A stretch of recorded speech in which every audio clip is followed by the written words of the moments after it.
Welcome guys, இது உங்கள் துருகர்ணி vlogs. நம்ம இன்றைக்கி சேனலில் என்ன பார்க்க போகிறோன்னா, ஈஸியான மெத்தடில் பூண்டு வெங்காய குழம்பு செய்வது எப்படின்னு பார்க்கலாம் வாங்க.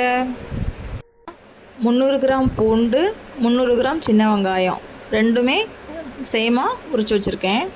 ஒரு கடாயை எடுத்துக்கலாம். கடாயை நல்லா சூடாகட்டும். சூடான உடனே ஒரு 3 டீஸ்பூன் ஆயில் சேர்த்துக்கலாம். ஆயில் நல்லா சூடானதுக்கப்புறம் 1 டீஸ்பூன் கடுகு போட்டுக்கலாம். கடுகு நல்லா பொரியட்டும். பொரிஞ்சதுக்கப்புறம் நம்ம உரித்து வச்சுருக்கிற சின்ன வெங்காயத்தை ஆட் பண்ணிக்கலாம். சின்ன வெங்காயம் நல்லா வதங்கட்டும். சின்ன வெங்காயம் வதங்கினதுக்கப்புறம் நம்ம உரித்து வச்சுருக்கிற பூண்டை ஆட் பண்ணிக்கலாம். வெங்காயம் பூண்டும் நல்லா வதங்கட்டும். இப்போ பாருங்கள், நல்லா வதங்கிடுச்சு. இப்போது நான் ஒரு தக்காளி பழத்தை நல்லா கட் பண்ணி வச்சுருக்கேன். இப்போ அது கூட ஆட் பண்ணிக்கலாம். தக்காளி பழம் நல்லா வதங்கட்டும். இப்போ வதங்கினதுக்கப்புறம் நம்ம வதக்கி வச்சுருக்கிற சின்ன வெங்காயம் பூண்டு தக்காளி பழத்தை ஒரு தட்டில் எடுத்து ஆற வச்சுக்கலாம். நல்லா ஆறுனதுக்கப்புறம் மிக்ஸி ஜாரில் போட்டு நல்லா ஃபைன் பேஸ்ட்டாக அரைச்சிக்கிடலாம். அரைச்சி வச்சுருக்கிற பேஸ்ட்டை இப்போ நான் குழம்புல ஆட் பண்ணுறேன். ஆட் பண்ணிவிட்டு நல்லா வதக்கிக்கிடலாம். வதங்கினதுக்கப்புறம் மசாலா ஆட் பண்ணலாம். நான் 2 டீஸ்பூன் குழம்பு மிளகாய்த்தூள் ஆட் பண்ணியிருக்கேன். 1 டீஸ்பூன் மிளகாய்த்தூள் ஆட் பண்ணியிருக்கேன். ரெண்டும் நல்லா வதங்கட்டும். அடி பிடிக்கிற மாதிரி இருந்துச்சுன்னா கொஞ்சம் தண்ணீர் சேர்த்து ஆட் பண்ணிக்கோங்க.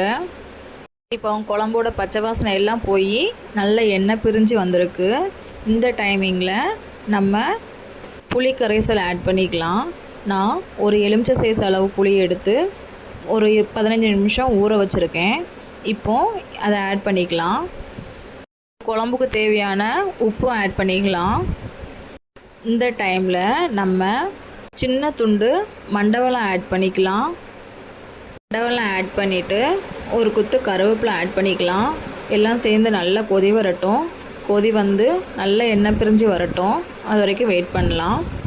இப்போ பாருங்கள், நல்ல எண்ணெய்லாம் நல்லா பிரிஞ்சு வந்திருக்கு. இப்போ குழம்பு நல்லா கொதி வந்திருக்கு. கடைசியாக கொஞ்சம் கொத்தமல்லி இதழ் தூவி நம்ம அடுப்பை ஆஃப் பண்ணிக்கலாம்.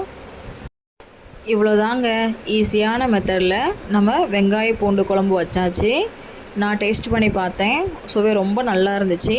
நீங்களும் வீட்டில் இதே மாதிரி ட்ரை பண்ணி பாருங்கள். ட்ரை பண்ணி பார்த்துட்டு மறக்காமல் எனக்கு கமெண்ட் பண்ணுங்கள். இந்த வீடியோ உங்களுக்கு பிடிச்சிருந்துச்சுன்னா லைக் பண்ணுங்கள், ஷேர் பண்ணுங்கள்.